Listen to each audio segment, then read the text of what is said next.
রাজা রঘুবর্ণ বললেন যে হে যোগেশ্বর, তোমার বাক্যে আমার মোহ নষ্ট হয়েছে। তাই মহারাজ ভরত আর রাজা রঘুবর্ণের মধ্যে যে তত্ত্ব কথা আলোচনা হলো, তাই রঘুবর্ণ তার শ্রবণ করে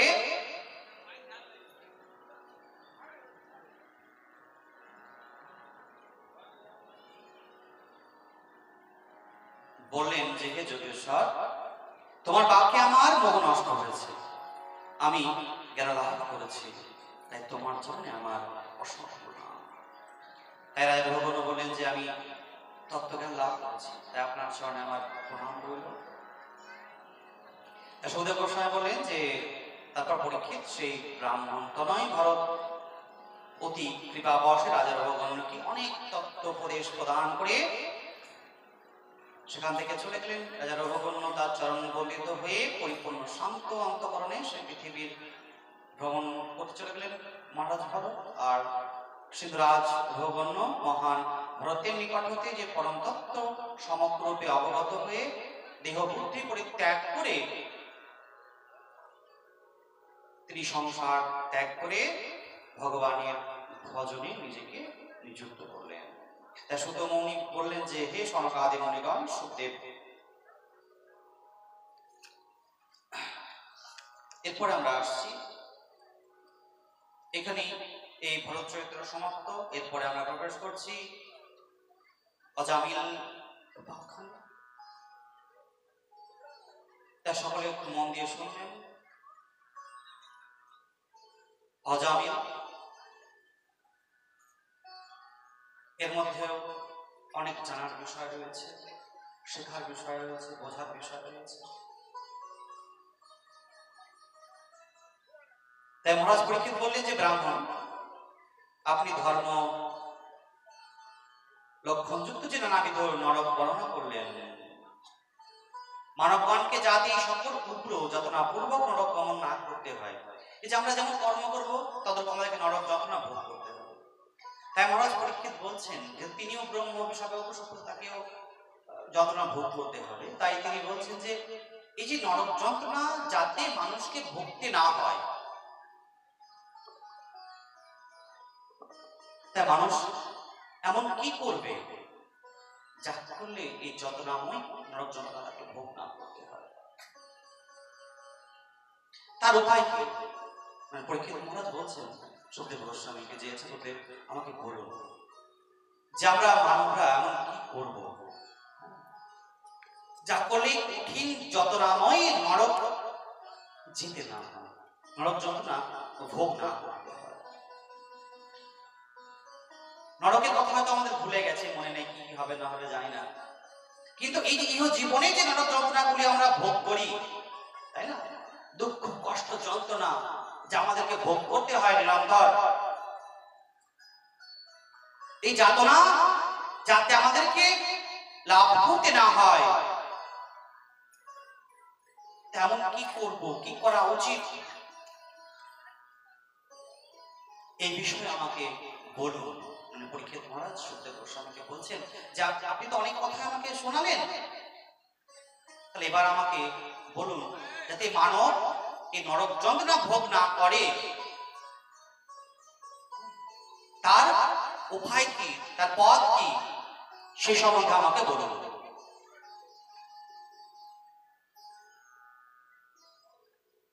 তাই বলছেন রাজা সুখদেব গোস্বামী বললেন যে এর উপায় প্রায়শ্চিত্ত অনুষ্ঠান। তো সুখদেব গোস্বামী বলছেন যে মহারাজ, যদি মানব কর্মদোষ করে, পাপ করে, তার থেকে মুক্তির উপায় হচ্ছে প্রায়শ্চিত্ত।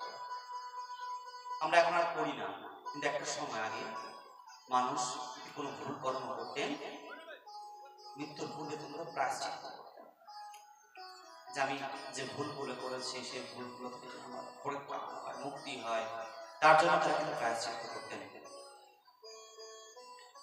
রাজা বললেন যে মানুষ বিবশ হয়ে পূর্ণ পূর্ণ পাপ কর্ম করে, বলছে মানুষ তো আবার পাপ কর্ম করে, সুতরাং প্রায়শ্চিত্ত তো কমজোর সৌভাগ্য অর্থাৎ হস্তিস্নানের মতো। বলছে প্রায়শ্চিত্ত তো হাতি স্নানের মতো, হাতি এবং সূর্যদেব হাতির স্নানের মতন প্রায়শ্চিত্ত করা। দেখবেন মানুষ প্রায়শ্চিত্ত করে আবার পাপ করে না? দেখুন আমরা একটা প্রায়শ্চিত্ত করি, সকলেই প্রায়শ্চিত্ত করি, কখনো বলে যখন দীক্ষা নিই, গুরুদেবের কাছে যখন আমরা সকলে দীক্ষা মন্ত্র গ্রহণ করি, সবাই প্রায়শ্চিত্ত করি, করেছি সকালে মন্ত্রপূর্বক বিধিপূর্বক বলেছি যে গুরুদেব আজ হতে, হে ভগবান, আজ হতে আমি সমস্ত কিছু তোমার চরণ অর্পণ করলাম। তাই দীক্ষার পরে মানুষকে বলা হয় দ্বিজ। দীক্ষা হলে তখন বলে দ্বিজ। আমার যা কিছু ভুল ভ্রান্তি করেছি এহ জন্মে পূর্ব জন্মে সব প্রায়শ্চিত্ত করে নিলাম, আর করবো না, এটা আমরা বলি। কিন্তু বলুন প্রায়শ্চিত্ত করার পর আর কি পাপ করেন না? আবার বিস্মরণ হয়ে যায় আমাদের যে আমি তো প্রায়শ্চিত্ত করে নিয়েছি, আর তো পাপ করবো না, কিন্তু তাও তো করি না। তাই পরীক্ষিত মহারাজ বলছেন যে গুরুদেব বললেন ঠিকই আছে প্রায়শ্চিত্ত, কিন্তু প্রায়শ্চিত্ত তো হাতির স্নানের ন্যায় নিরর্থক। মানুষ তো তা জেনেও প্রায়শ্চিত্ত করে তো আবার পাপ করছে। তাই ঋষি বললেন যে অবিদ্যা নাশ না হওয়া পর্যন্ত বারংবার পাপ অনুষ্ঠিত হয়। যতক্ষণ না মনের মধ্যে থেকে অবিদ্যা, অজ্ঞানতা দূর না হচ্ছে, ততক্ষণ মানুষ বারবার পাপ করে। তাই তপস্যা, সংযম, নিয়মাদি দ্বারাই অবিদ্যাকে যে পাপ, অবিদ্যা যে পাপ তৈরি হয় আমাদের মনের মধ্যে বা পবিত্র হয়, তাকে নষ্ট করতে হয়। তাই বলছেন কিঞ্চিতং কেবলয়া ভক্ত বাসুদেব পরায়ণঃ অধং হনন্তে কৎস্নং নিরামিরং ভাস্করঃ না তথা গুণং রাজনং কুয়ত তপ আদিভি যথা কৃষ্ণার্পিতা পনস্তু পুরুষানিষ্ময়া। শ্রীমদ্ ভাগবতে ষষ্ঠ স্কন্ধের প্রথম অধ্যায়ের 15 এবং 16 নম্বর শ্লোক। এই যে বিষয়টি আজকে আলোচনা করছে এখন অজামিন উপাখ্যান বা চরিত্র, এটি শ্রীমদ্ ভাগবতের ষষ্ঠ স্কন্ধে রয়েছে। ষষ্ঠ স্কন্ধের প্রথম যে অধ্যায়, তার এই যে শ্লোক দুটি বললাম 15 এবং 16 নম্বর। তাই বলছে মানে সুখদেব গোস্বামী তখন বলছে যে পাপ প্রবৃত্তি কি করে হবে আমাদের মন থেকে, কারণ বারবার আমরা পাপ করছি। তাই বলছে বাসুদেব পরায়ণ কোনো ভক্ত কেবল ভক্তির দ্বারাই পাপ বিনাশ করে। যারা বাসুদেব পরায়ণ মানে কৃষ্ণ ভক্ত, তারা ভগবানের ভক্তির দ্বারাই পাপকে নষ্ট করে, ভক্তির দ্বারাই পাপ নষ্ট করে। যেমন সূর্য নিহারিকাকে ধ্বংস করে। নিহারিকা মানে হচ্ছে কুয়াশা বা যে মানে নিহার পড়ে না ঘাসে, শীতকালে ঘাস ভেজে যায়। তো সূর্য উদিত হলে সূর্যের তাপে কি হয়, সেই নিহার গুলো বাষ্পীভূত হয়ে যায়, নাশ হয়। যেমন সূর্য যেমন নিহারিকাকে ধ্বংস করে, তদ্রূপ কৃষ্ণ প্রাণা মানে যারা ভগবানের চরণে নিজের মন দেহকে সমর্পিত করতে পেরেছে,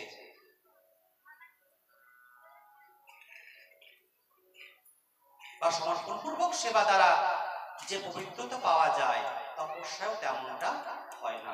তপস্যা দ্বারাও তেমন কিন্তু হয় না, যা ভক্তির দ্বারাই করা যায়। ভক্তির দ্বারাই যেভাবে করা যায় তা কিন্তু অন্য কিছু দ্বারা সম্ভব না।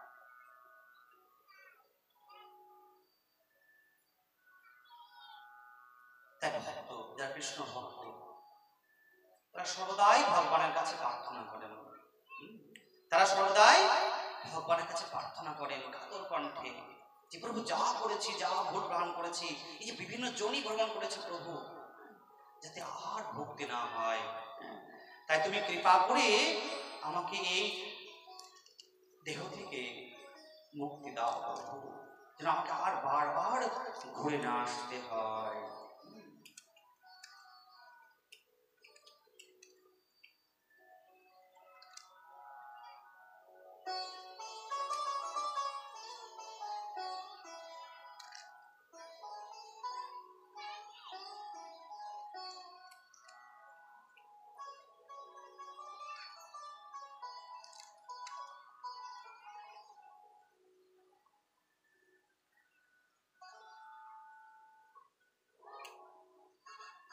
তাই বলছে হরি বিফলে জনম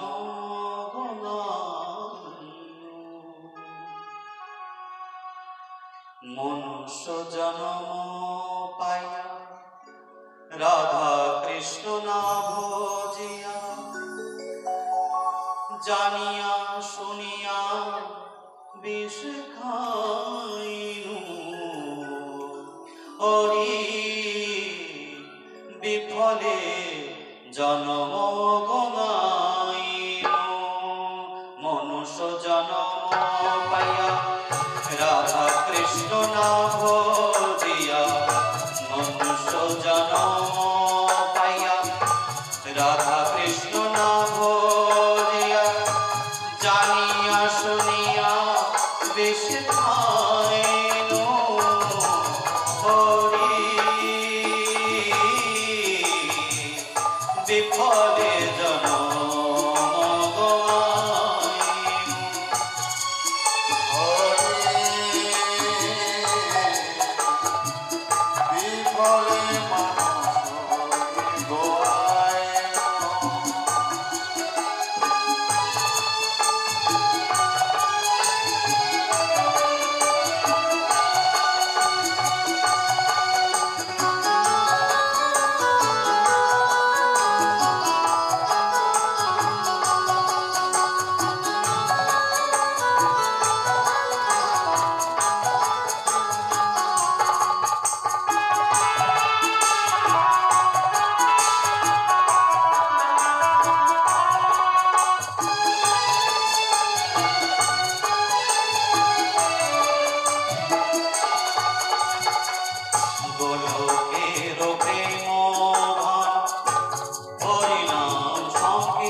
বিফলে জনম গঙাইনু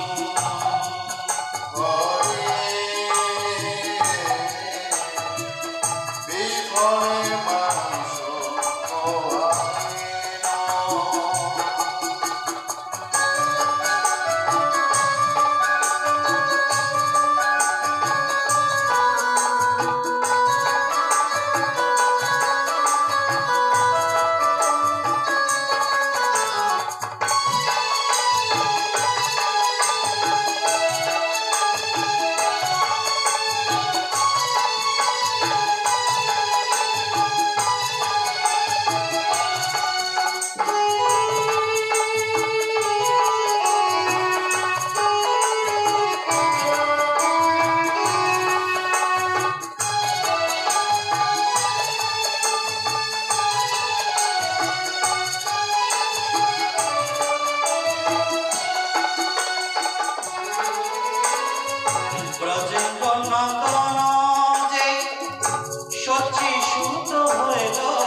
বলরাম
বিশ্বভানু সুতায়ুত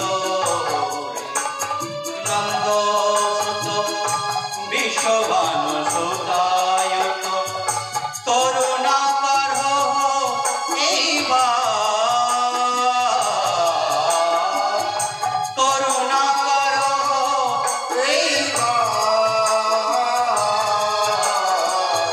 নরোত্তম দাসে কয় না ঠেলি ঘোরা ভাই নরোত্তম দাসে না তোমা বিনা কে আছে আমার দয়াময় তোমার বিনা কে আছে আমার হরি বিফলে জন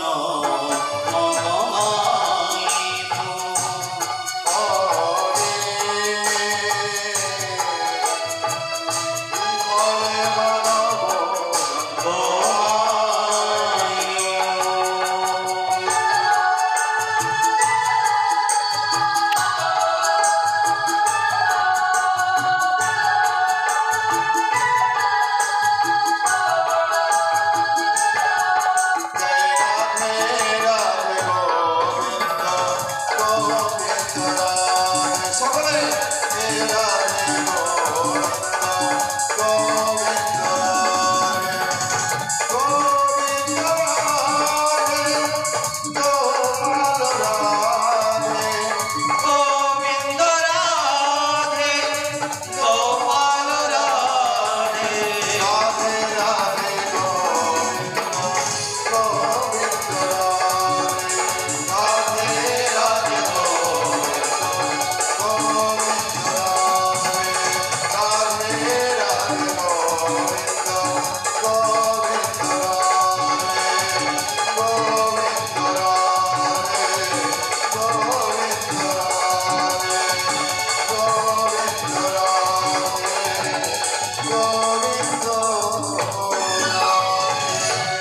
जय जय श्री राम प्रेम से बोलिए राधे राधे कोई आवाज नहीं कर এখানে কিন্তু সকলের হাত উঠছে না, আমি দেখতে পাচ্ছি। আরেকবার জোরসে, এবার ঠিক আছে। जय जय श्री राम কর্ণপুর দেশে অজামিল নামে এক ব্রাহ্মণ এক দাসের সংসর্গে দুশ্চরিত্র হয়েছিল। আর এই অজামিল এক দাসের গর্ভে 10টি পুত্র জন্ম দেন। সর্বকনিষ্ঠ মানে সবচেয়ে ছোট যে পুত্র তার নাম হচ্ছে নারায়ণ। অজামিল জীবনে অনেক পাপ করেছেন, অনেক খারাপ কাজ করেছেন, কিন্তু একটি ভালো কাজ করেছিলেন তিনি জীবনে। তা কি না, তার পুত্রের নাম রাখেন নারায়ণ।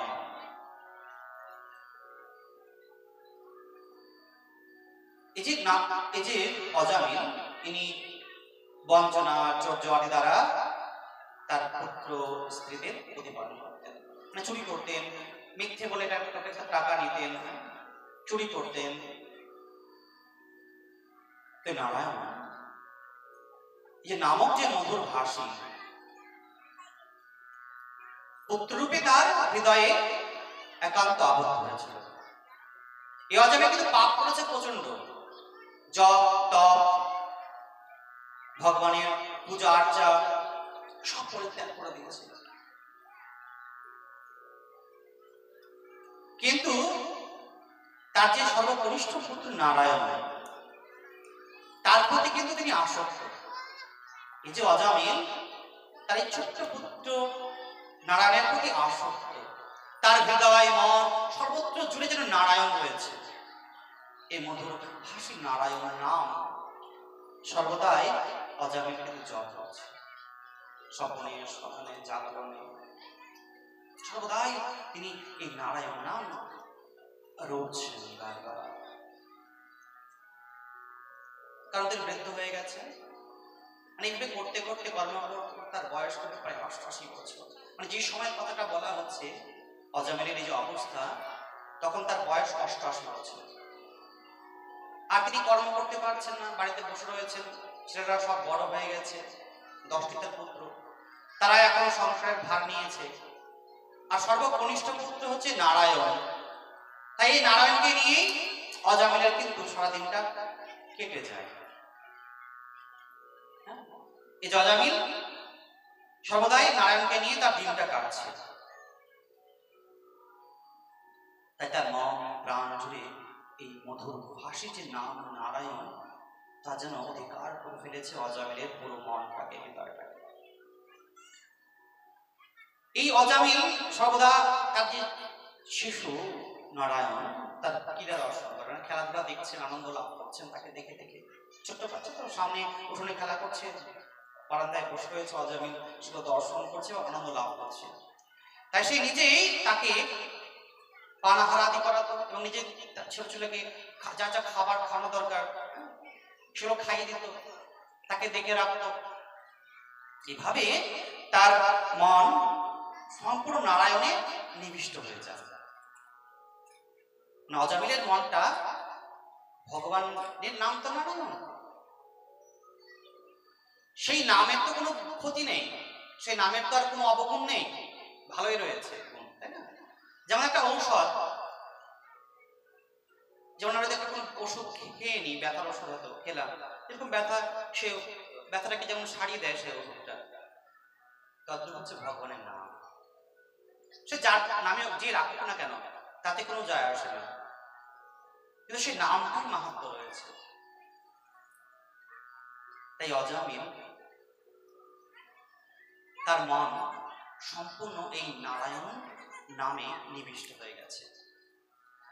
তাই 88 বছর কালে তাকে যখন গ্রাস করলো, একদিনের কথা, তিনি শুয়ে রয়েছেন অজামিল।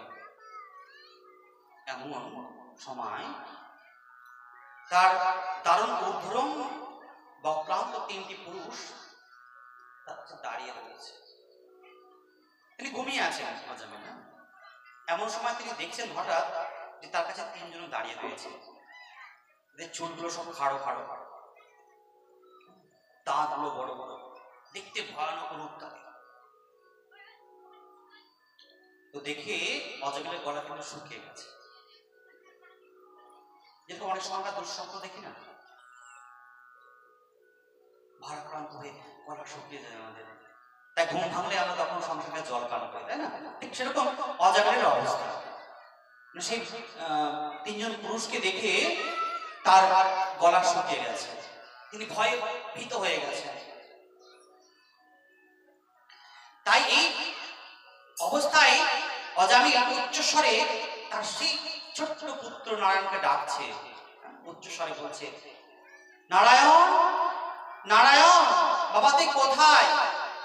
এইভাবে অজামিল কিন্তু নারায়ণকে খুঁজছেন, কোথায় নারায়ণ। তার পুত্র নারায়ণ তখন বাল্যক ক্রীড়ায় রত, মানে বালকের সঙ্গে খেলা করছে। তার পিতার ডাক কিন্তু নারায়ণের কর্ণে গেল না। তার বাবা ডাকছে, নারায়ণ কোথায় রে বাবা, আয়। কিন্তু নারায়ণ ছোট্ট ছিল তো, সে খেলায় মগ্ন রয়েছে, তার বাবার ডাক আর তার কাছে গেল না, শুনলেও না। কিন্তু জগৎ পিতা নারায়ণ কিন্তু সেই ডাকে সাড়া দিলেন। তৎক্ষণাৎ তার দূতকে বলছেন যে, হ্যাঁ রে, আমার কোনো ভক্ত বোধহয় বিপদে পড়েছে, তাই আমাকে ডাকছি, যা তোরা তাকে উদ্ধার কর। তৎক্ষণাৎ 4 জন দিব্য দেহধারী চঞ্চল গলা পদ্ম, তাদের গলায় বড় পুষ্পের মালা, সেই দিব্য পুরুষগণ, যাকে নারায়ণ দূত বলা হয়, বিষ্ণু দূত বলা হয়, তারা সেই অজামিলের কুটিরে আবির্ভূত হলেন।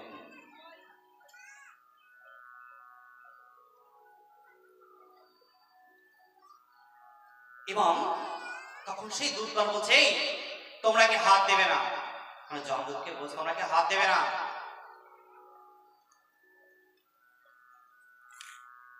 এই পরম বিষ্ণু ভক্ত। তো বিষ্ণু দূতগণ কি বলছে যমদূতকে, যে কে হাত দেবে না, এ হচ্ছে বিষ্ণু ভক্ত।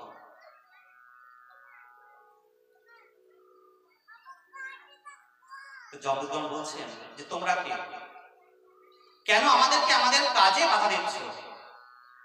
যমদূতরা বলছেন যে তোমরা কে, কেন আমাদেরকে বাধা দিচ্ছ আমাদের কার্যে বলো তো?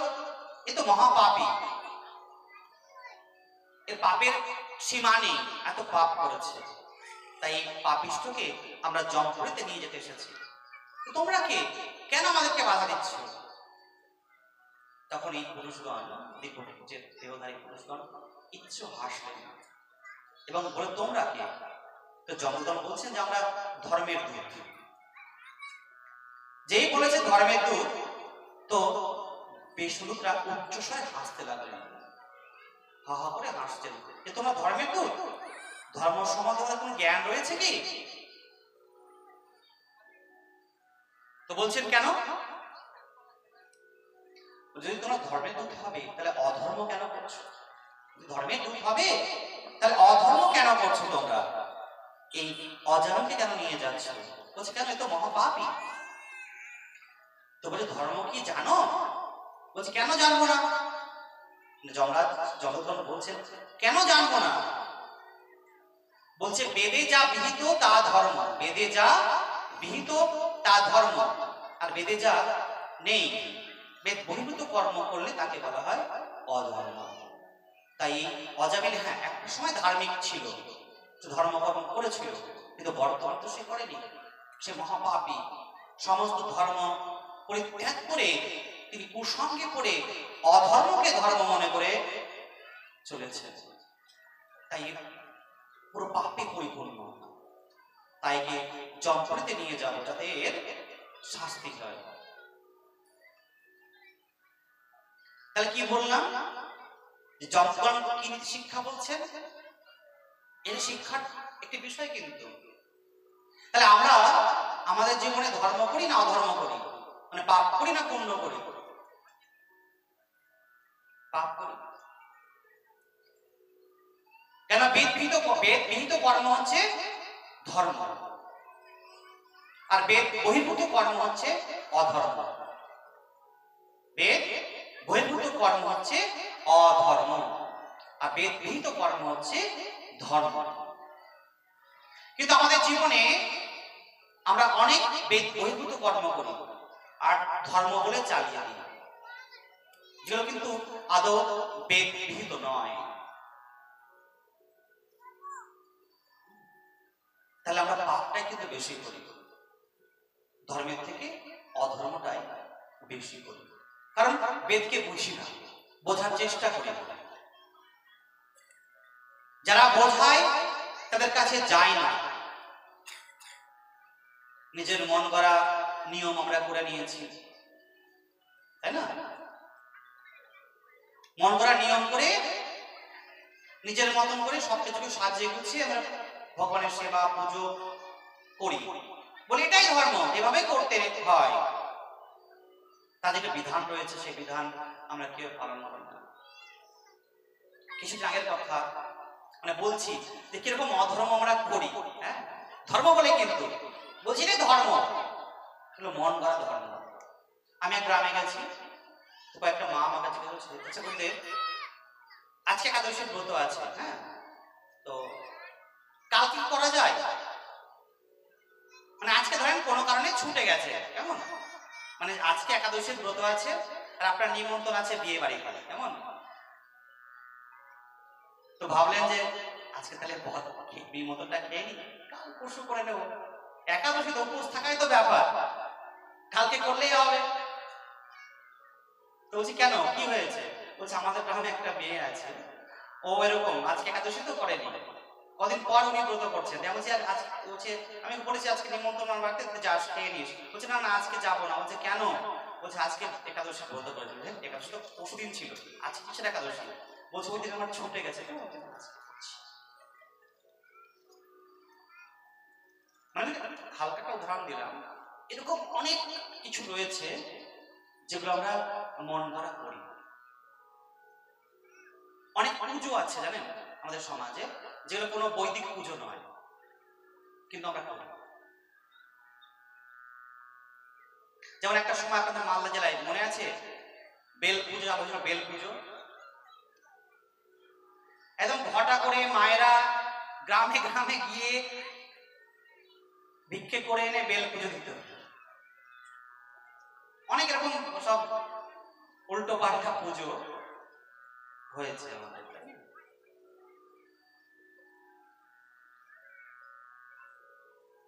তারপরে অনেক মন্ত্র আছে বুঝলেন, সমাজে দেখবেন সব ছড়ার বইয়ে থাকে, তুলসী তোলার মন্ত্র, অমুক তমুক, কিন্তু বৈদিক মন্ত্র নয় ওগুলো। ওগুলো বললে কোনো লাভ হবে না, ওগুলো বললে কোনো লাভ হবে না।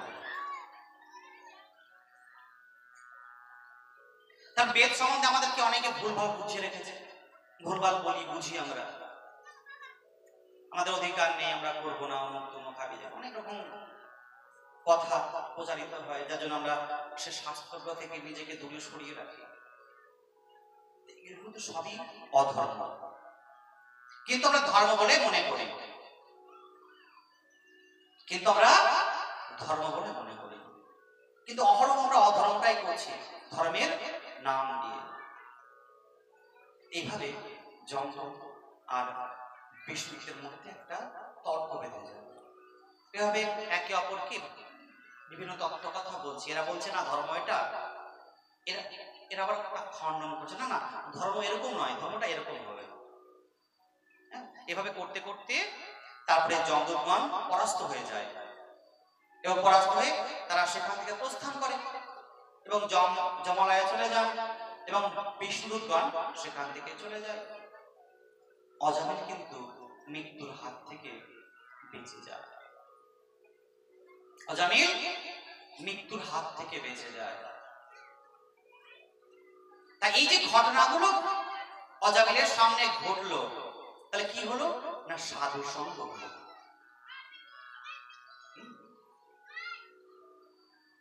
তাই কি বলছে, অসৎ সঙ্গে নরকবাস আর সাধু সঙ্গে স্বর্গবাস। তাই না? যদি আমরা সাধুদের সৎসঙ্গ করি তাহলে আমাদের কল্যাণ হবে, যদি অসৎ সঙ্গ করে কি হবে, আমাদের ক্ষতি হবে। তাই না? যারা মদ পান করে তাদের সঙ্গে বসলে কি হবে, ভাই এক প্যাক খা না, আরে কিচ্ছু হবে না, একটু খা। ওই একটু খেতে খেতে খেতে খেতে একদম যা ইচ্ছে তাই হবে। তাই বলছে অসৎ সঙ্গে নরকবাস আর সৎসঙ্গে স্বর্গবাস। তাই এই ক্ষণকাল সাধু সঙ্গ করলেন অজামিল। তাই অজামিলের মনের মধ্যে অনুতপ্ত হল, যদি আমি গোড়ায় ভগবানের নাম জপ করতাম, ভগবানের নাম নিতাম, তাহলে আমার কি হতো। আজকে এই পুত্রকে নারায়ণ নারায়ণ নারায়ণ বলে বলে আজকে আমার এই গতি। তিনি তো ভগবানের নাম বলে করেননি, তার পুত্রের নাম নারায়ণ, সেই জন্য তিনি সর্বক্ষণ নারায়ণ নারায়ণ করেছেন। তাই ভাবছেন জেনে করতাম না, এটা পুত্র স্নেহে করেছি আমি, কিন্তু ভগবান জ্ঞানে করতাম, যেটা ভগবানের নাম, মধুর নাম, তাহলে কি হতো। তাই ভাবে অনুতপ্ত হয়ে তিনি সমস্ত গৃহাশ্রম পরিত্যাগ করে তিনি কাশী ধামে গিয়ে ভগবানের ভজন সম্পর্কে নিযুক্ত হন। তাই হচ্ছে ভগবানের নামের মাহাত্ম্য, যে ভগবানের নাম করলে কি হতে পারে। যদি আমরা সত্যি নিষ্ঠা সহকারে ভগবানের নাম করি, এই জন্য কি বলছে বলতে, যে শিক্ষা। তাহলে অজামিল কি করলেন না, তার পুত্রের নাম কিন্তু রাখলেন নারায়ণ। আমাদের যেটা হয়, সংসার কর্ম করতে গিয়ে আমরা ভগবানের নাম করতে পারি না, জপ করতে পারি না, তাই না? ছেলের নাম ঠাকুরের নামে রেখে দেবে, তাহলে শয়নে স্বপনে জাগরণে সর্বদাই তো তাই নাম করবো, তাই কি না? তাকে বলবো যে তার নাম তো ডাকলে কি হচ্ছে, একভাবে তো ভগবানের নামটা করা হচ্ছে, সে আমার ছেলে ঠিক আছে, কিন্তু ভগবানের নাম তো করা হচ্ছে। যদি কৃষ্ণই রাখি তাহলে সর্বক্ষণ কৃষ্ণ কৃষ্ণ, কৃষ্ণ এটা কর, ওই কৃষ্ণটা কর, এই নারায়ণ এটা কর, তাহলে ভগবানের কত নাম আছে, রাম কৃষ্ণ হরি, কত নাম, অনন্ত কোটি নাম ভগবানের। যদি ছেলে মেয়েদের নাম আমরা ভগবানের নামে রাখি তাহলে কিন্তু আমাদেরই মঙ্গল। ওই জন্য আগেকার দিনে বাবা মারা কিন্তু বুদ্ধি করে ভগবানের নামেই ছেলের নাম রাখতো। তাতে কি হতো, যে সংসার কর্মে ব্যস্ত থাকলেও তার দিনান্তে অনেকবার ভগবানের নাম তো করা হতো। কিন্তু এখন তো আমরা সব নাম রাখছি একদম মডার্ন নাম, জ্যাকি, তার সবচেয়ে শ্রেষ্ঠ নাম হচ্ছে সবচেয়ে বেশি পাপাই, পাপ তুই আমার ঘরে আয়। এটা বললে না আমার উপর সব লোক রেগে যায়। যাদের নাম পাপাই থাকে রাগ করার কিচ্ছু নেই, সত্যি কথা। তুমি নামের অর্থটা দেখো, তাই না? অর্থটা কত খারাপ। আমি জানি তোমার নাম রেখেছে বাবা মা ভালোবেসে, কিন্তু নামটা কত খারাপ বাবা, তো অর্থটা ভাবো। সন্ধি বিচ্ছেদ করার নামটাকে, তাহলে বুঝতে পারছো বাপকে ডাকছে তুই আমার ঘরে আয়।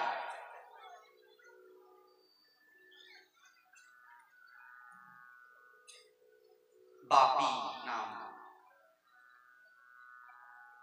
কেন পৃথিবীতে কার কোনো নাম নেই? চিন্তা করো, বাবাও বলছে বাপি, মাও বলছে বাপি, স্ত্রীও বলছে বাপি, ছেলেও বলছে বাপি। মানে একজন কারো নাম রাখলো বাপি, তার বিয়ে হলো, তার স্ত্রী কি বলছে বাপি বলে ডাকছে। বাপি মানে তো বাবা। তাহলে ভাবো তো, মানে ভাবতে তো হবে না যে নামগুলো রাখছি নামের অর্থটা কি।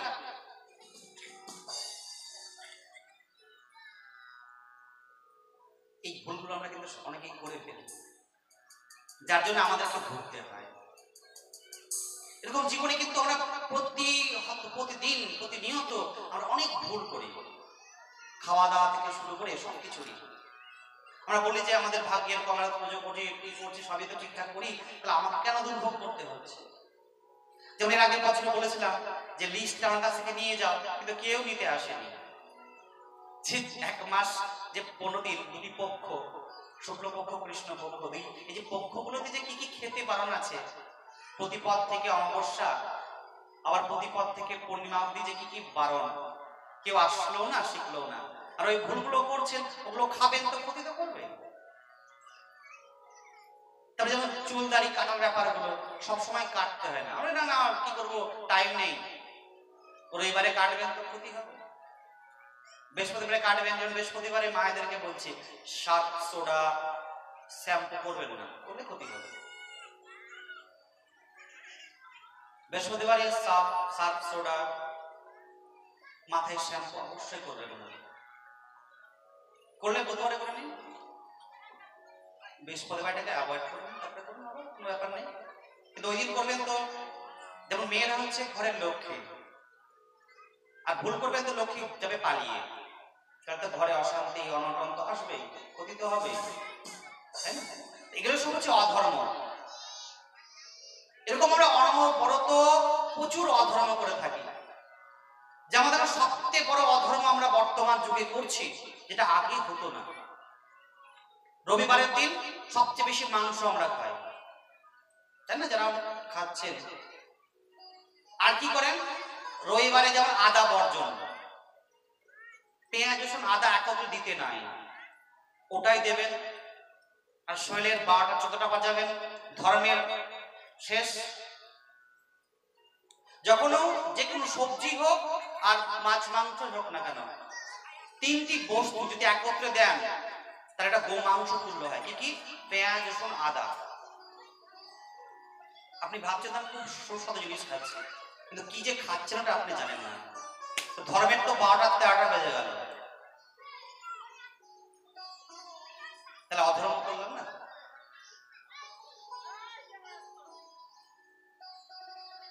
এগুলো সব কিন্তু অধর্ম। হ্যাঁ,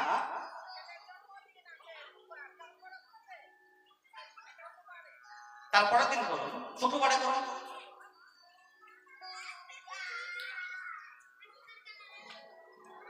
এবার একটা কথা বলি, প্রতিদিনই শ্যাম্পু করতে হবে কে বলেছে? শ্যাম্পু করবেন ওই জন্য দেখেন আমার যেমন চুল পুড়ে গেছে, ওই জন্য সব চুল টাকলা হয়ে যাবে। আগেকার দিনে কে বলেন তো শ্যাম্পু করতে? আগে তো শ্যাম্পু ছিল সব তো কেমিক্যাল, যেগুলো আমরা ইউজ করি। অনেক জিনিস আছে ভালো ভালো প্রাকৃতিক জিনিস আছে, মাখেন না মাথায়, কিন্তু এখন তো সোলার মাকে না কেন রিঠা ব্যবহার করেন, আগে করতো মানুষ। কাপড় কাচাতে রিঠা ব্যবহার করতো, এখন তো আমরা ডিটারজেন্ট ব্যবহার করি। উঠে গেছে ওগুলো, আমলা রিঠা আর কেউ ব্যবহার করি না। ওগুলো প্রাকৃতিক জিনিস, ওটা দিলে বরঞ্চ আপনার চুলও ভালো হবে, মাথাও ঠান্ডা থাকবে। এইসব কেমিক্যাল উগ্র জিনিস দেবেন তো বুঝতে পারবেন। দেখেন তো আমার টাক সব চলে গেছে, উড়ে গেছে। যত ইউজ করবেন তত শেষ হয়ে যাবে, কিছুই থাকবে না।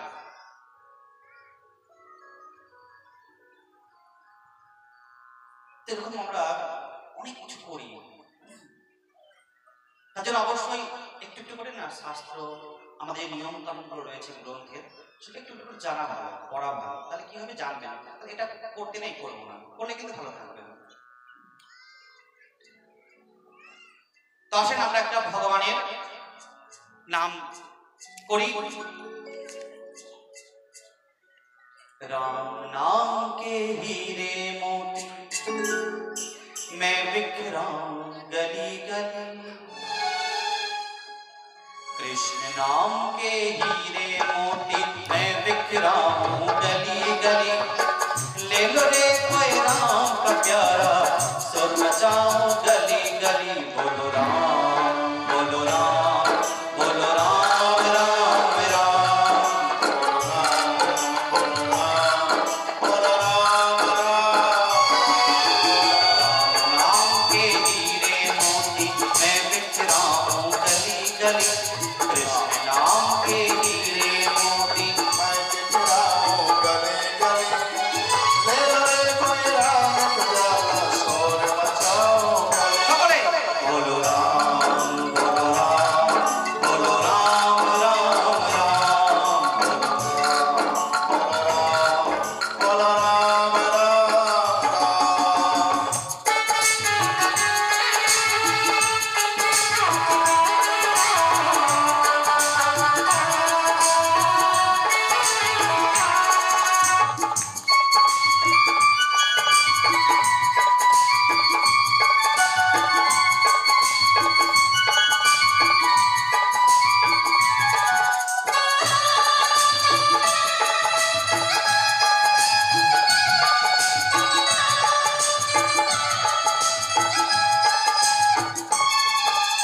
माया के दीवानों सुन लो, एक दिन ऐसा आएगा, धन दौलत और माल खजाना यहीं परा रह जाएगा।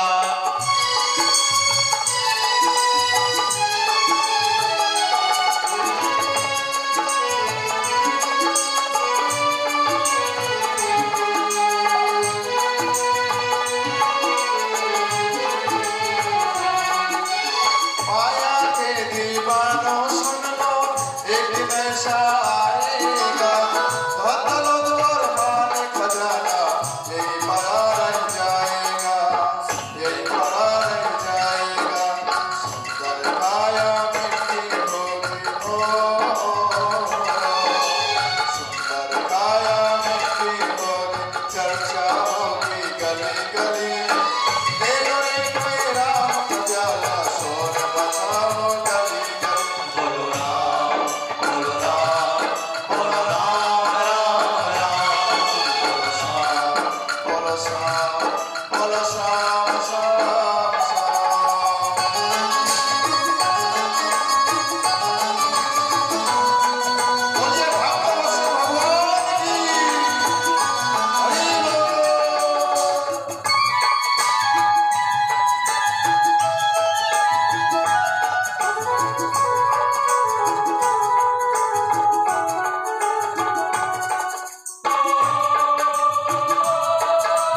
चिन चिन में ये